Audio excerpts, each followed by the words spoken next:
Good evening, everyone. We survived another weekend, and here we are for the Magickal Coffee Hour. Hope everyone has their beverages and snacks. Let's see. We got a lot of people already in here. Hellspine, welcome. Onichan, Tardis, Luna, A12, Lee, Tony, and Joanne. Welcome.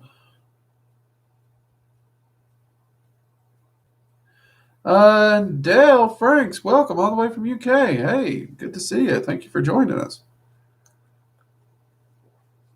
It's always good to hear from the viewers and fans from across the pond. Actually, when the wife gets home, I'm pretty sure she's going to be making. See to it, I make her some fish and chips. That's one of her favorites.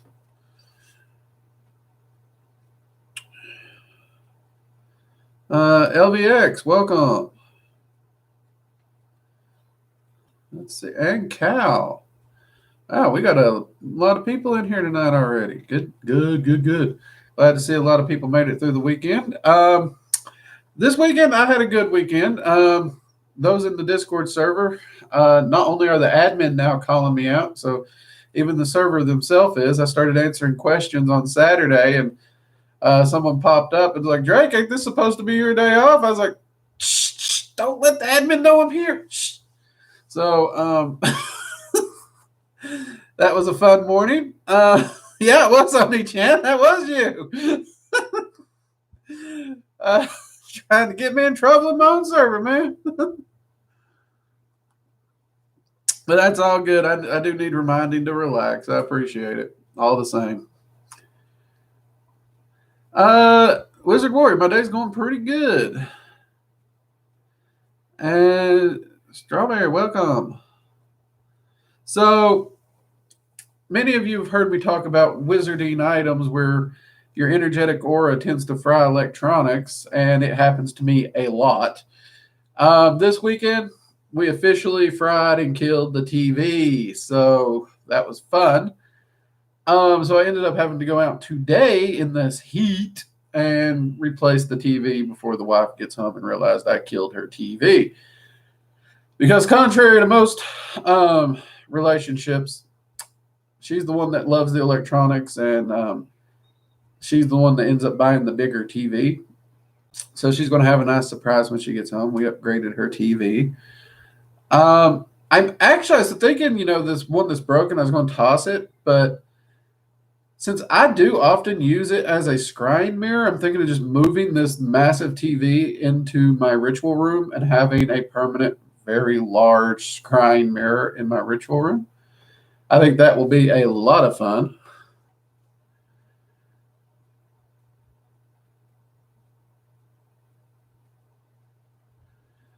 Oh yeah. Do give us a thumbs up if you're watching this. Be sure to give us a thumbs up.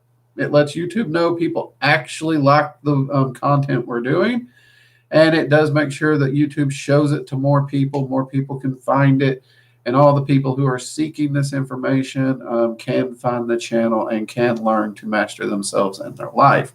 So you're not only helping the channel, you're helping all those people out there who are seeking information. So do definitely hit that thumbs up button.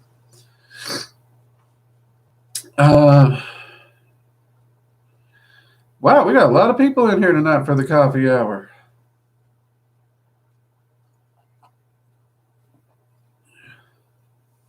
Luna, it's fine. I'll paint a flip-flop saying, oh, Lord, Luna. Don't give the admin their own freaking meme to throw at me. That's just not nice.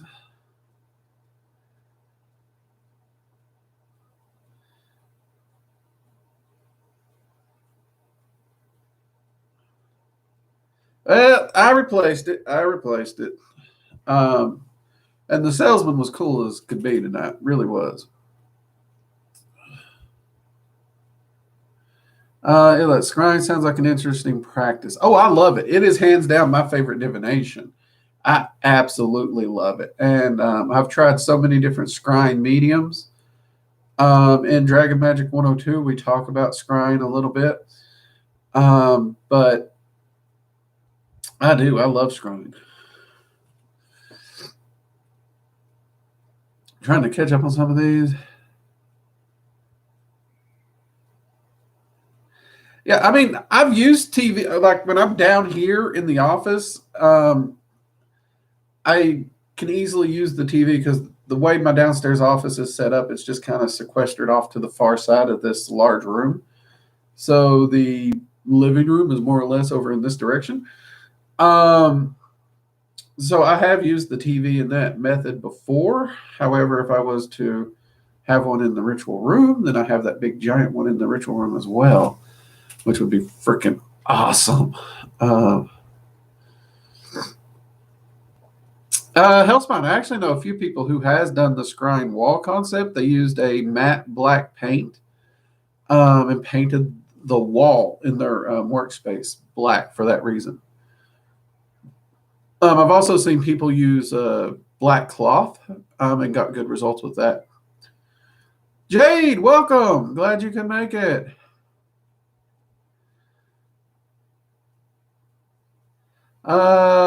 Tardis asks if I ever evoked Yahweh. Question will make the caffeine kick hard. LOL. I've worked with Yahweh a lot through trance work, journey work, and stuff like that. I have invoked Yahweh, but I don't ever think I've evoked Yahweh, which is actually interesting. It's just one of those things that's never came up, Tardis, so it didn't occur to me that I hadn't done it till just now. I know magicians who have, so I do know it's possible. And I don't see why it would be any harder than evoking any other entity. But yeah.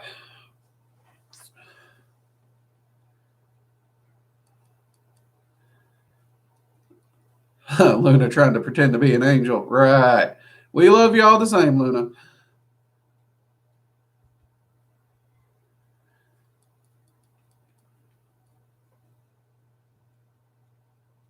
Let's see, Tony, can you use Scrying to see future events? I'm still clueless what is used for, waiting for your vid about it. Haha. Okay.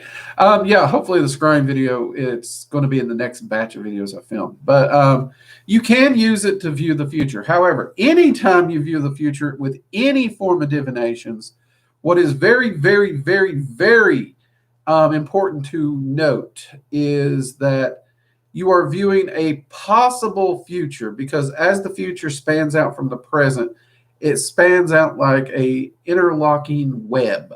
There's hundreds of different pathways that intersect and deviate at different points for different reasons. So anytime you view the future, you're only viewing one singular probability. Now, this is very, very handy because if you're actually trying to achieve a specific probability, not only can you view that probability, but you can also view the deviations, the key points, and things that you need to try to attain or make happen in order to reach that point. The true power of divinations is the ability to map out and control the path you go. Not when we talk about the future, so many people want to think the future is predestined, so that if you view a future, that's it. You're locked in. You don't have to worry about it. You can sit down. You're good. Wrong. Because sitting down could literally be the thing that completely deviates you from the future you saw. So, yeah, using divinations to help plot out your path to reach your goals is actually the best way to do it. That's one of the reasons I don't do a lot of long-term divinations for other people, because too many people want to take a divinations reading as, oh, look, this is guaranteed to happen now. And they don't understand how that web of probability and events plays a part into the multitude of pathways in which you can go. All right, let's see here. Oh, we got 28 people and 17 likes. Come on, thumbs, people, thumbs up. Give us the thumbs up.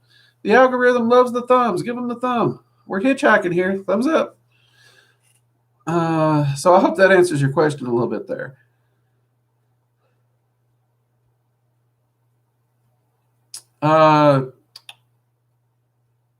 Cloudgazing, good to see ya. I dropped in to say hi and you're leaving now. That's okay. We appreciate you stopping by, mate. Peachy, hey, good to see you. Everybody say hi to Peachy. Say hi, Peachy. She loves it when we say hi to her.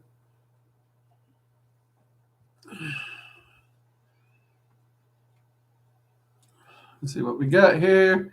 Trying to catch up on a bit of these. You guys are talkative tonight. I love it. On a channel, usually scry using a clear storage container full of water. Water scrying is a good way to do it. In fact, that's where the concept for Galadriel's mirror in Lord of the Rings comes from. It is a form of water scrying. And actually, I have a scrying bowl in my ritual room that I love to use. I love to use water. When I go camping, water scrying is a huge one that I use during the day. Toward the evening and late at night, I love to use fire scrying. So yeah, a lot of different methods, which I plan on doing a divinations course. There's been debate, which, if you guys can chime in on this, drop some comments below the video and let me know what you think. But we are wanting to do a tarot class, just a straight tarot class. But there's been some discussion of, do we want to do like a full divinations class where we cover multiple divinations? Or should we keep all the divination classes broke up so that you can focus on the divination that you choose to focus on, as opposed to just cramming them all into one course? Right now, I'm leaning toward breaking them up instead of doing like a single divination course, because for me, I find that more people are drawn to a specific divination, either first or at different times in their path. The only advantage I really see of doing them all in one course is you get to see a broad spectrum of them all and pick and choose from that one thing. But I worry that if I do them all in one course, I might not be able to do the detail that I'd be able to do if I'd done them individually. So I'm kind of bouncing back and forth between these two when it comes to how we want to present them in the school. And part of me is considered doing both, actually doing the individuals, and then once I get them all done, bundling them together into a single course to maybe save some money if somebody wanted to buy them all. So, yeah, give me a heads up on what you all think on that, and I'd appreciate it. Your all's opinion matters to me. Hope y'all know that.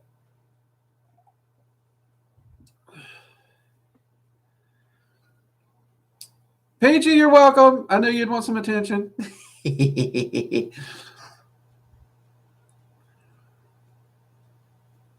Have I heard the Yahweh dragon theory? Tardis, that's if I've heard it, I've not heard it called that. So no, that'd be one I've not heard. If you can, shoot me something on Discord, let me know what that is, or send me some links to it. But if you can sum it up in a small snippet here, you can try to do that as well, because obviously long, in-depth things are hard to do here in the live chat.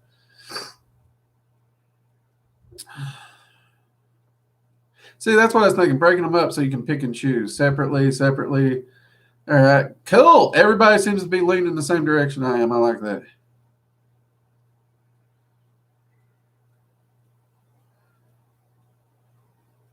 So, yeah, the meditation course. Oh, dear God, that thing was freaking huge. Yeah, I should have broke that one up. So, yeah, I think I'll do them individually and then do a bundle if somebody actually wanted to buy them all.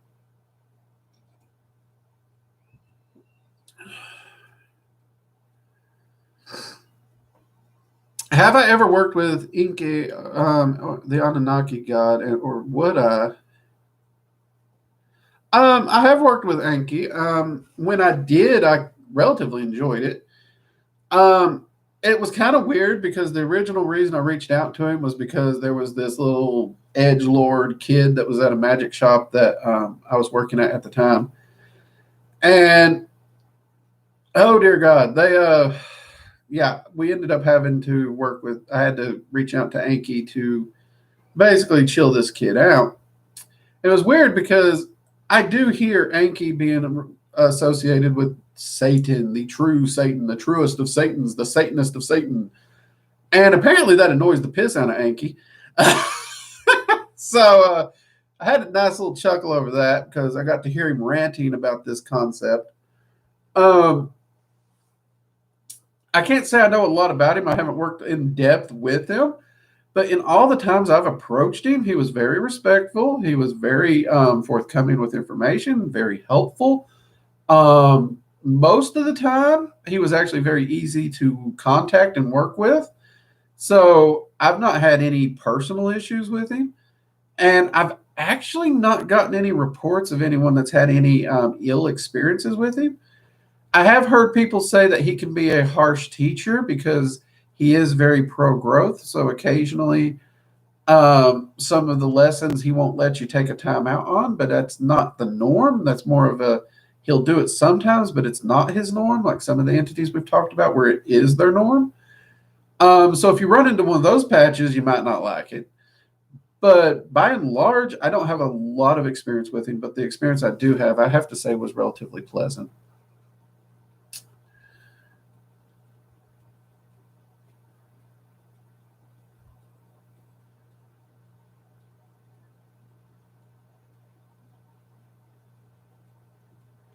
LVX question: if I was in a prison type situation, what's a good way to charge/feed servitors with no access to tools or anything? Well, LVX, ironically, this is why I do not allow my students to use tools. I'm a big believer that any magician, practitioner, or anything should seek to be able to do magic without tools. Tools, components, you name it. And that's actually one thing I work on a lot. I want to make sure I can do any spell or ritual or manifest anything I need with no incense, no herbs, no candles, no tools, nothing. So if you were to put me in that situation where all I had was 3 square meals and a cot, I could still do magic in any way I needed. So for that and the exact question you're asking, first off, it takes practice. All any component to a spell or ritual is a energetic anchor and focus that helps us anchor the energy as we focus, so that mentally we have to hold on to less focus to direct it and manifest it. That's all those components are. So for every component you remove, you have to be able to work and develop your mental focus.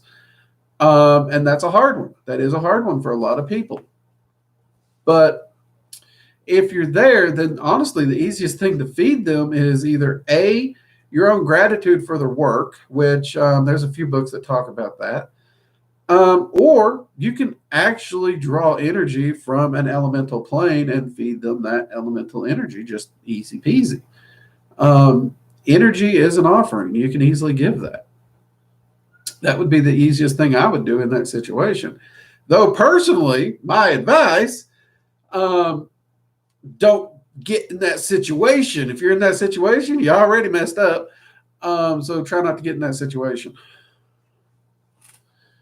But that is a good question. And I do actually encourage people to work on not relying on tools and other items, because the tool is not the magician. If you have to rely on those, then you should question whether or not you as a magician actually has any power.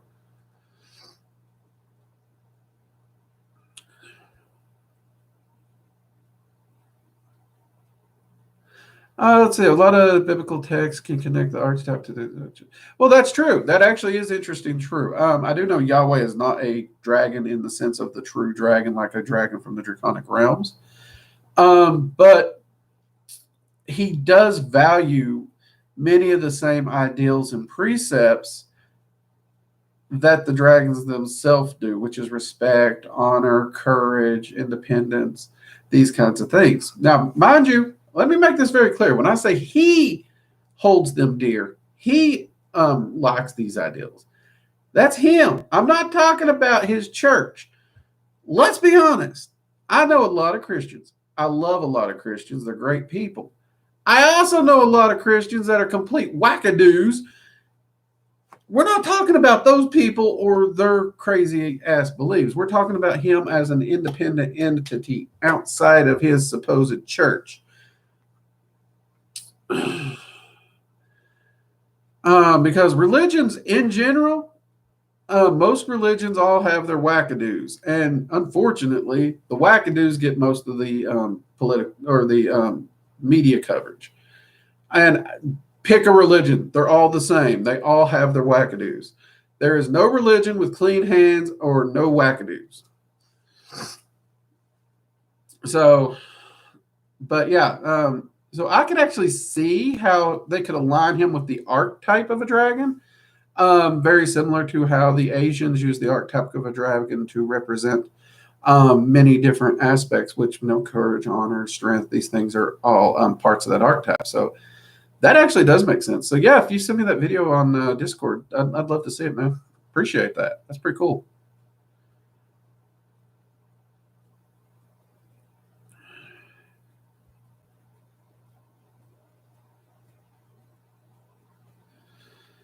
Let's see, Dell.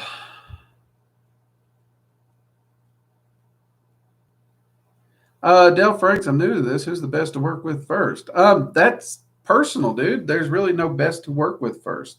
It partially depends on the pathway you're taking.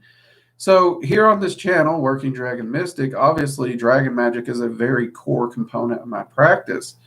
So for that, in dragon magic, you kind of have to reach out and find your guardian first before you can't access the rulers till you find a guardian. You'll hear people talking about contacting the rulers before the guardian, but honestly, they're only contacting a shadow, a phantom of their energy. It's not the true ruler. And once you have a guardian and a co-magician and you move into those deeper workings and you actually do make true contact with the ruler, that makes people understand a lot better what that means. Many of the people in Dragon Magic 101 who thought they had worked with Terrafana, for example, when they first approached her through that class, they realized, holy crap, it wasn't even like 1% of her energy that they had encountered at that time. Now, if you're moving into, like, let's say you're working with the Norse, honestly, the entity you work with first should probably be the one you're most drawn to. Most people would go to Odin first. Odin is actually a very good first entity for many Norse practitioners just because his wisdom can help guide you along that pathway to the better place to go. So there is no singular best to work with first. It varies from the path and the person. I know one person that they actually started their path working with Ear, the goddess Ear. And I've worked with her, but she's not really my particular cup of tea. I don't work with her a lot.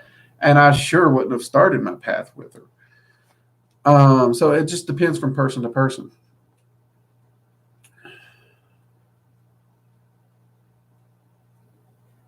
Have I ever had an entity stay at my home for a long period of Oh, yeah. I got entities that never leave because these entities can be in more than one place at one time. So, yeah, it's very common for entities to just not leave. We have quite a few that have pretty much just sequestered themselves here. Whether they'll ever leave, I don't know, but they're welcome, so I don't mind it.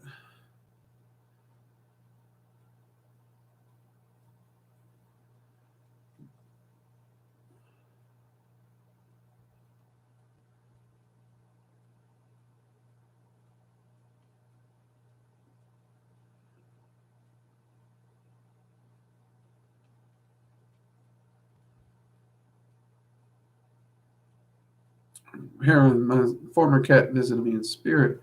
Are we going to connect on the physical plane soon? Do you mean former cat as in they passed away or they ran away, something like that? I really don't know. That can be tricky. That's one of those things where a lot goes into interpretation, and I don't want to make any promises now on both of those sides. If the cat has run off or something, either the cat feels it has need elsewhere and that's where it's gone, or it has gotten lost and it's trying to reach out to you just to say hi and let you know it's well. If it's passed on, then obviously animals do love to stick around and look after their owners, even after. Both my wife's cats still hang around here since they've passed away. So both of those are actually possible. But it is not it does not mean that you will run into your cat on the physical plane. So if your cat has left or gotten lost, it does not mean that they will come back.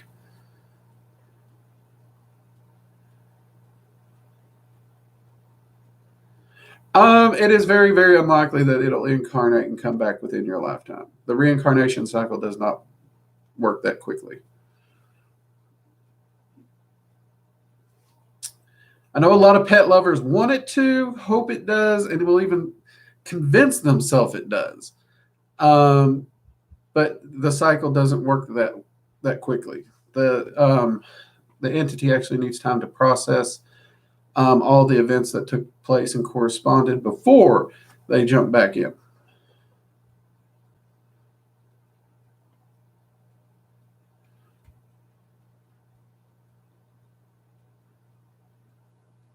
Oh, no, it's the old wackadoo religion.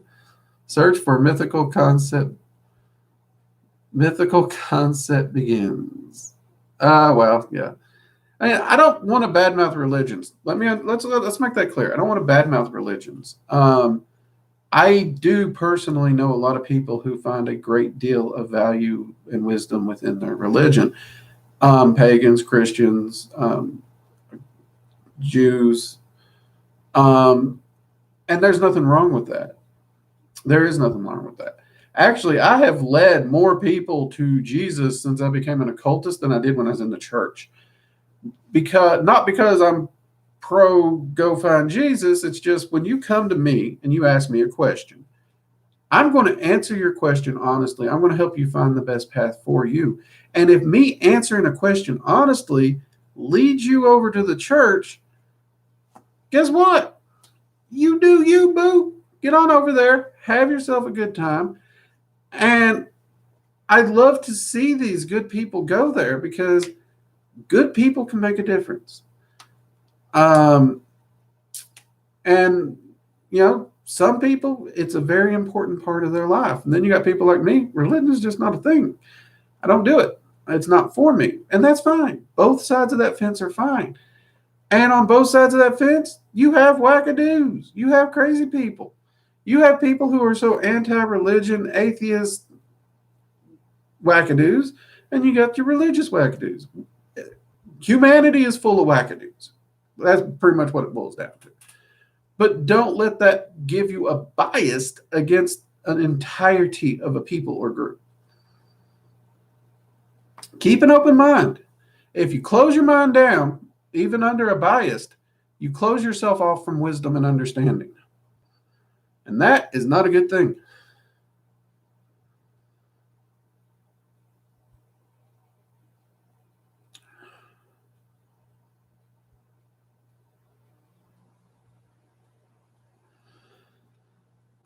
The red fox, I don't know a lot of symbolism behind the red fox. The wolf, though, is actually one of the animal spirits that I work with quite a bit. They are actually protectors. They are leaders.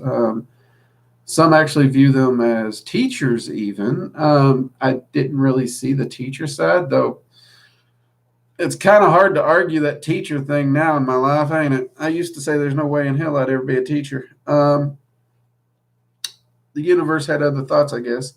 But yeah, one of the books I would recommend to you if you're working with animal spirits is Animal Speak. That is a wonderful book when you're working with animal spirits or animal magics.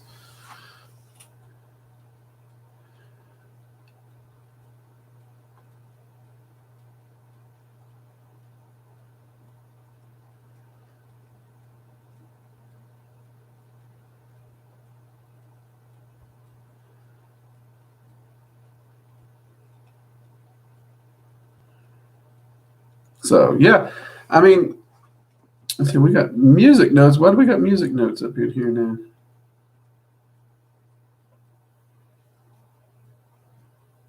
That's hilarious. Yeah, I mean, we do. We got plenty of entities that stick around here 24/7, not just the dragons. So, because there are a lot of entities I work with, and my wife works with.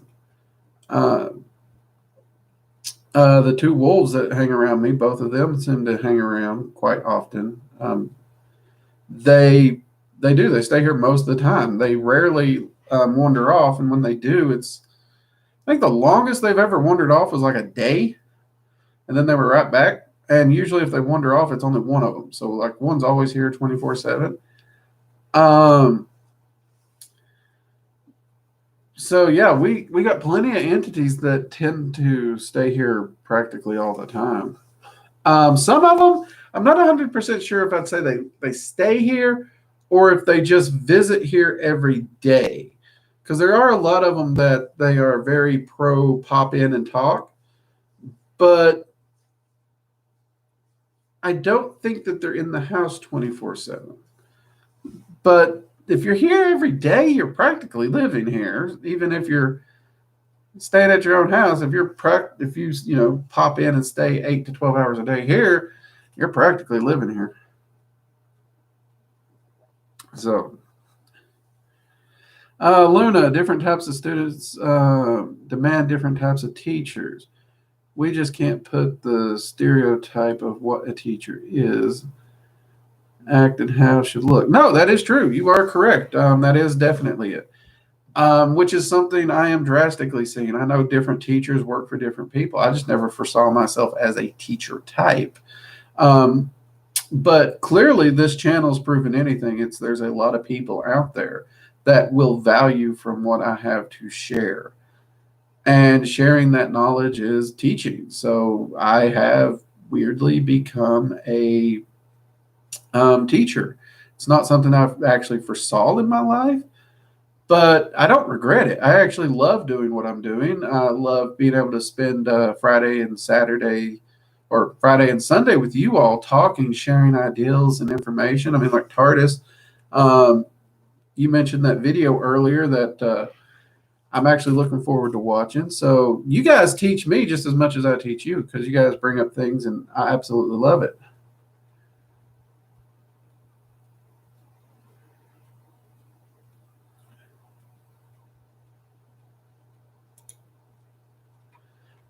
Say Tony, because I did. Well, thank you. That is, ironically, that is one of my character traits I'm proud of, is the fact that I really don't bullshit.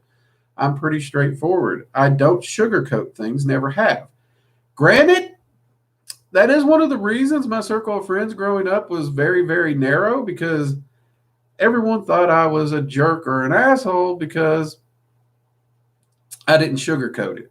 I would tell you the facts, I'd lay them out. I would even help you to pursue, but I wouldn't sugarcoat. I'm a big believer in a lack of sugarcoating is what's required for optimal progression. And you can even ask my admin, because I'm pretty hard on them when I'm talking to them. I tell them straight up, it's like, here's the deal. Or my daughter. Anytime my daughter's got an issue, I understand that she might be going through something emotionally, but when I'm laying out the facts, I lay out the facts. And once the facts are on the table, then we can worry about anything else. Once we've had our discussion, once everything's done, laid bare, and we've got our details, and we know we got a plan, then we can worry about other things, even if it requires a bowl of ice cream or something. But during the actual work, no sugarcoating.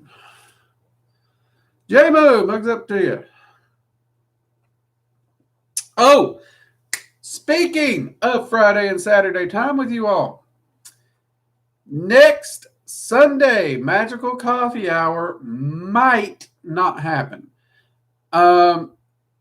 Unless something changes, it's looking like, I know I mentioned this to y'all before, but I told you it looked like I may have to do some work or something that would take an entire day and into the night. And I was afraid it might fall on one of the live streams. It is now looking like it indeed will fall on next Sunday. And if it happens, even if I manage to make it home, I'm going to be too exhausted. So unless something changes, the stream will not happen. Now, the only way I know to do this is you guys watch the channel, keep the channel, there's that notification. I will not post the live stream until I know what's happening. So usually I post them around noonish. If you've not seen the live streams post by 2 p.m. next Sunday, just assume I'm working my butt off, down in the dirt, covered. I'm in a rough state, having fun, but it'll be rough. Helping do some good, and we will not be having a stream that night if it does not post by about 2 p.m. Eastern Standard Time. Okay? Now, there is some chance that it may fluctuate a day or two, so we might still have it, but that's the best way I can give you all a heads up on it. If y'all want to, pop over that Sunday, though, and check out the playlist. Check out some episodes you may not have seen or some of your old favorite episodes. I do apologize, but work is work, life is life. You know what I mean? That said, though, I have considered possibly, maybe, trying to swindle my daughter into popping on here and drinking coffee and chatting with you all, but she doesn't really have the answers I have. So she'd basically be getting up here being goofy and having a good time and sharing with you all, but it would be a different experience. She would try to answer what she could, though.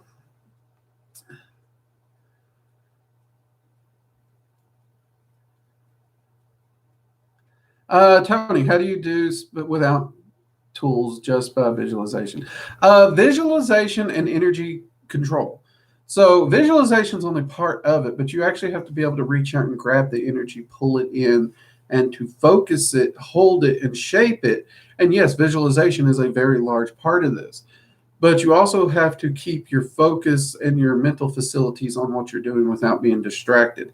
Every time your mind drifts or distracts, if you don't have an anchor, which is what those tools and items are, energy is lost. So it can actually be a bit more exhausting and exerting on you in order to do this. But once you have the energy gathered and shaped and held long enough and solidified, then you can release it out into the world. This is actually how spells are done.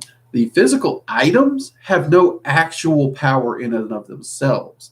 You don't need them, contrary to modern spellcraft ideology. It's great for selling things. It's a great ideology for selling things, but you don't need them. However, when you first start, it is helpful to have those things, because if you have those energetic anchors, those things that you can anchor the things to, then you are not required to have the mental focus that you would need otherwise.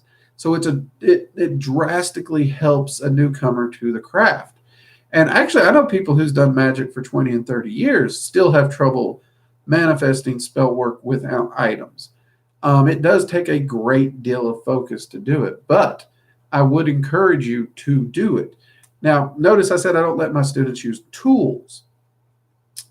I do allow them to use candles and herbs, because I try to minimize the energy focuses they use, but starting out, energy focuses are handy. They are good to have.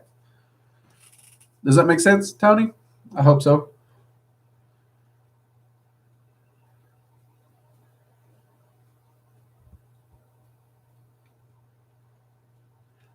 Jay Phoenix, what are the best types of magic to do on your Jupiter return, Mars return, and Venus return? I'll be honest, I don't know my astrology. That's the area of magic I really don't know a lot on. I understand magic to the point where I manifest and I control the energy around me. So the movement of the planet and the stars and all that are no concern to me. The day of the week, the position of the stars, the moon, none of that is something that interests me, because I have set out to control the energy in my life, period. Not the energy in my life on this particular day of the week. That's also why, if you go check out my Mercury retrograde video, we go into depth on this.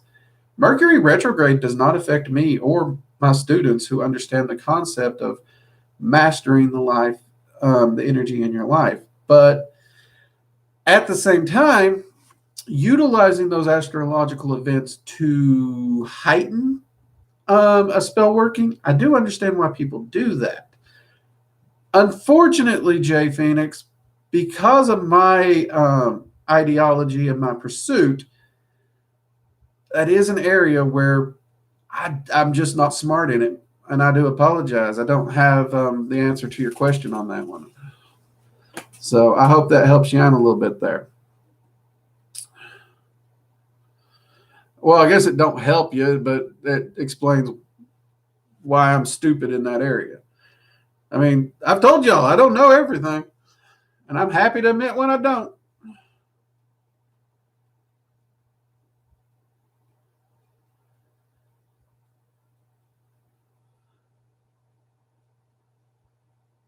Gathering and holding the energy is you're pulling that energy in so that you can shape it and then release it into the multiverse in order to go out and make those changes. But yeah, you should be able to feel the energy.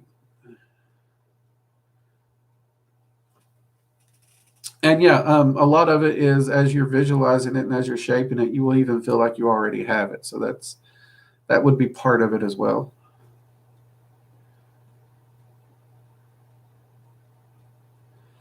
Jay Phoenix, every thought is a prayer, every word is a spell. That's actually pretty accurate, Phoenix, and very well stated poetically. I love it.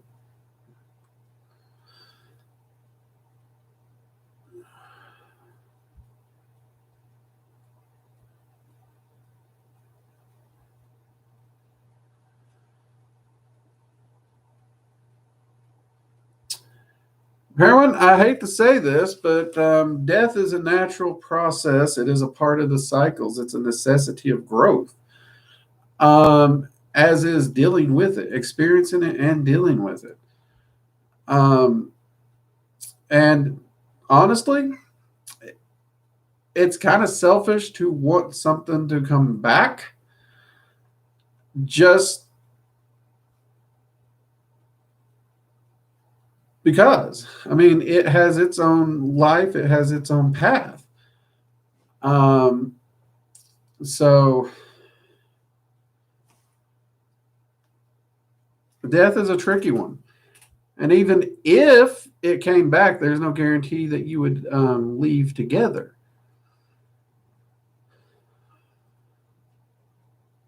I know your grief, my man, and I apologize. It hurts. Loss of a loved one hurts. Um, but as someone who works with a lot of death entities, I have overseen a lot of funerals. I can tell you, remember what they had, what you had, what they gave to you. Remember the good times, what they taught you, and continue to live your life to make them proud. Now's not the time to sit down and give up. Quite the contrary. You have to honor them by carrying on. They don't want to see you give up. I actually say a funeral should be a party. It should be a celebration of life. It should not be a time to mourn and regret. The way we treat death today is selfish. It is because we don't care about the person. We only care about our loss. It's entirely selfish. And you should be celebrating that person's life, their achievements, and their opportunity now to move forward in their stages of growth. I better not see one freaking tear of grief at my funeral.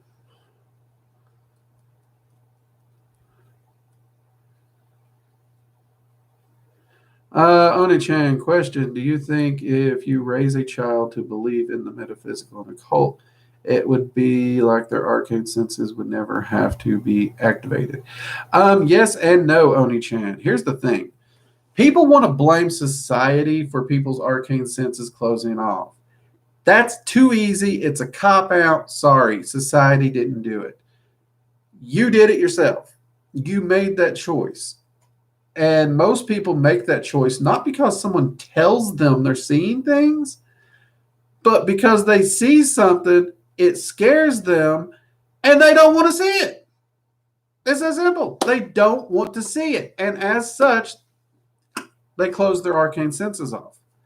So you can attempt to raise that kid, you can attempt to let them understand, but even with that knowledge and that understanding, they may very well, actually 80% of the time, they will still close off their arcane senses because at that young age, they scare easy. They don't have an understanding that's required to experience these things, and they will close them off naturally. So it does largely depend on the individuals, but 80% of people will close them off naturally. And they will have to reopen them later in life because of those experiences they had that scared them or spooked them or whatnot. Then you got those 20% people where they will keep them wide open for whatever different reasons or choices they make. Tess, hello. Bugs up to you. Sorry it took me so long to get you. Hello there, Tess. I had some big questions I was trying to get covered here.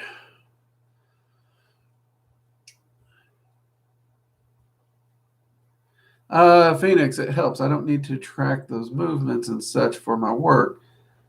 It's nice to use them for added boost. Yes, it's very nice to use them for added boost. If you want to understand the ritual I use to control the energies, go check out the Mercury retrograde video because that is it. I discussed that ritual process in that video. Tardis, what Greek deity interests me most? I've worked most with Hades, Poseidon, and Nyx. Those are the three I've worked the most with. As far as find interesting itself, I'm going to have to say Hades. I've always found him interesting. I always found he had a very bad rap because when you read the old myths about him and you see the modern spins of him, they don't line up. They don't match at all. So over the years, he's the one I had the largest interest in. And I think that's one of the reasons him and I worked so well together when I did, and I still work with him from time to time. He's actually the one who sent me to work with Hell the first time. So, and from that, a beautiful relationship bloomed with me and Hell. So I'm grateful for that.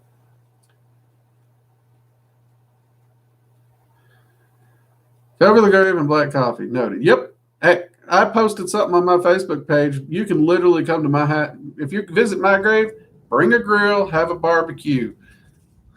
My grave is going to be a place of good times.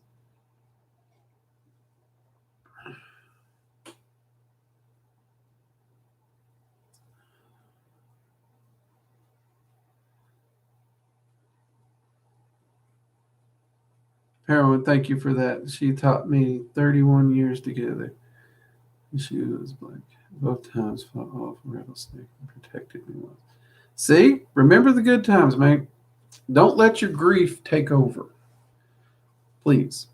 Our loved ones, whether pets or people, they don't want our grief to cripple us or take over.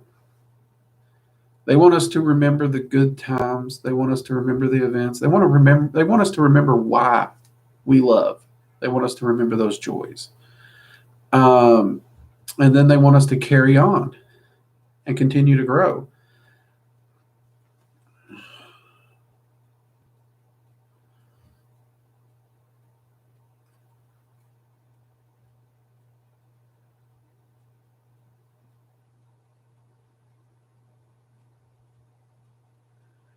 Oh yeah, I mean, both of my daughters, they totally have their choice. They can do whatever they want.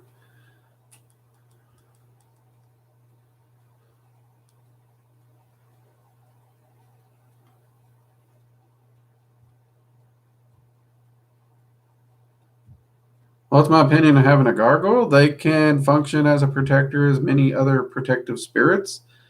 Um, I know a lot of people who keep gargoyle statues that supposedly even have spirits attached to them for protection. Home protection of any kind it's a valid movement.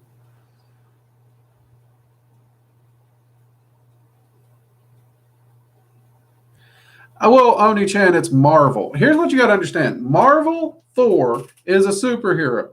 He is based in a superhero environment. It is not based on Norse mythology.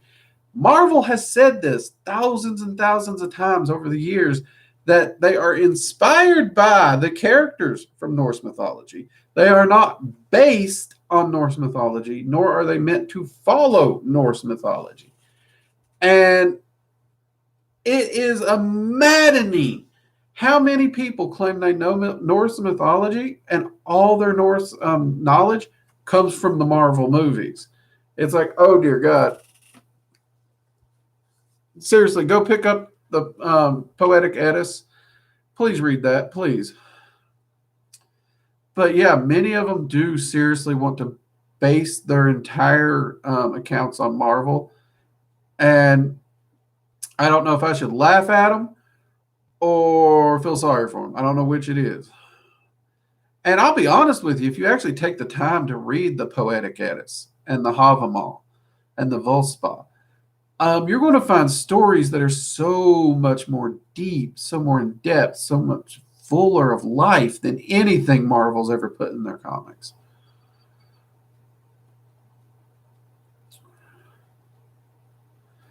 Hey, it's a Halloween!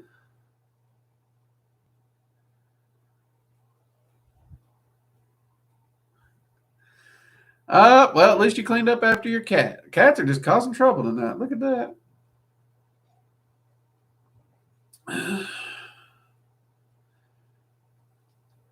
Let's see, Tess, could you explain more of your work with Azazel? I recently watched your review video on him and found it very informative. That was the greatest sales pitch for books ever. Well, unfortunately I don't get a cut of that, but I do love the Havamal and stuff. I absolutely adore them. But Tess, yeah, I can actually. My work with Azazel was really interesting because I knew there was this entity that was just kind of off there in the perimeter for a while. It hadn't made any movements to reach out to me, and I hadn't really had the time to seek it out. But eventually, my research led me over to Azazel, and it quickly became known to me that this entity that had been in that perimeter was Azazel. Now, I'm a suspicious person by nature. So if you're hanging out and then miraculously you and I have to suddenly talk, I'm suspicious. But I still approached the conversations respectfully, tried to get to understand his points, try and see what he was up to. Um, and I actually found a individual of a like mind where respect, independence, self-sufficiency, and those kinds of things were definitely paramount. And he was also very unsugarcoated. He was very straightforward to point out faults and things that I need to work on immediately. And he was not joking either. He was not. Because when he pointed them out, they were things I hadn't seen, most of them. Some of them I actually thought would have been strengths, but he quickly showed me how they were actually holding me back.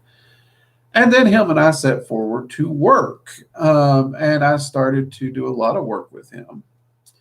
I'd done several different path workings with him, one of which took the better part of half a year. And it was at the end of that one that he told me I would be doing a long term years path working with him that would be based around a real time based pact, not one of these fantasy sell your soul packs. And it would be a lot of work. But ironically, that did not go the way I was thinking it would either, because when him and I set all that up and got all that ready to go, yes, technically I was still talking to him quite a bit throughout that entire year, and he was helping me with things. But his first instruction on that year's working was, okay, go talk to Odin and Freya, and you're going to be doing this. So it ended up me working more directly with the Norse for an entire year and learning from them. But part of the deal was I couldn't use dragon magic. I couldn't summon angels. I couldn't summon spirits. I was cut off from all my normal things, and I could only use Norse magic and sorcery for the entire year I was doing this path working and learning. That was like a panic mode for me because I'm used to having my full toolbox to solve problems.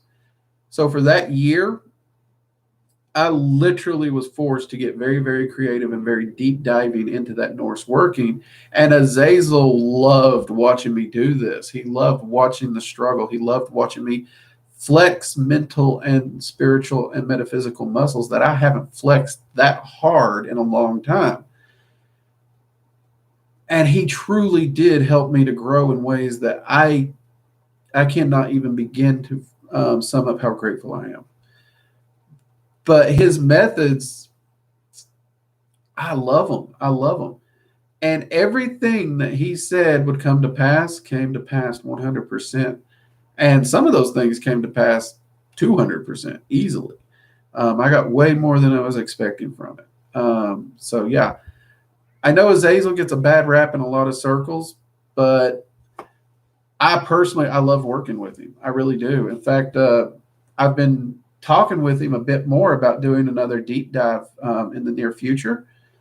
Every time I talk to him, though, he still wants me to focus on my Clifothic workings. He wants me to make sure all that's finished up before him and I do another deep dive like that, which makes sense because that kind of deep dive would make it impossible for me to do some of the other researches I got going on.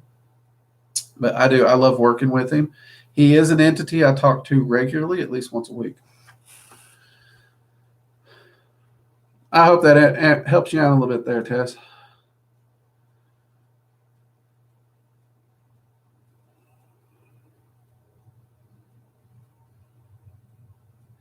If Thor was Chris Hemsworth, would that be a bad thing? You know, I prefer the ladies, but I have to say this: Chris Hemsworth, not a bad-looking guy. Not, yeah, that would not be a bad thing. And I also love the way Chris Hemsworth portrays Thor. Honestly, this is kind of one of the things. Thor is kind of a grumpy Gus by and large, but he's also the guy you could go to a bar, have a good time talking with. He's very friendly. He's very jovial. He's a hard worker. Oh God, don't get lazy around Thor. You get knocked in the head. But when it comes time to relax, the dude is hands down a great guy, a joker, and he loves to relax. So when it comes to that friendliness that Chris Hemsworth brings to the character, it really does remind me of Thor's personality, just without the kind of grumpy edge on it. So I do kind of enjoy that he brings that aspect to it. But yeah, the harder edge and the harder work and the getting dirty and very physical, that stuff, that's not something Hemsworth brings to it. But that's because Marvel portrays Thor as the Prince of Asgard. So you're that royalty. You got to be prim proper. Your hair's got to be in the right place all the time. And that the blue collar side of Thor is something that I've always enjoyed and loved about him as an entity, and a guy, and just a good guy. I mean, he's like this Sunday when I'm going to be, out in the sun busting my hump, and we might miss a coffee hour. I have no doubts Thor's going to be at my side that whole time, cracking jokes, encouraging us to carry on.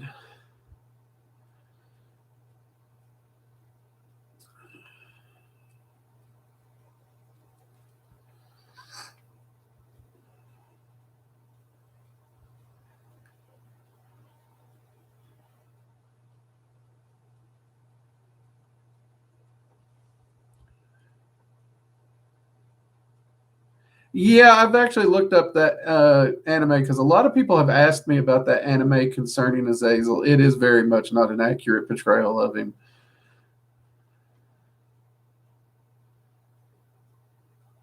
He is. Thor is a cool character in the movies. I have found, unfortunately, the Marvel Thor does tend to turn a lot of people off to the real Thor because a lot of people who love the fun, jovial Marvel Thor we've seen, they tend not to like the blue collar, hardworking side of Thor, and that's a real shame. That is a real shame. We can learn a lot from him for that. And there's Halloween telling me about the time. Yep, we'll get ready to wrap up here, Halloween.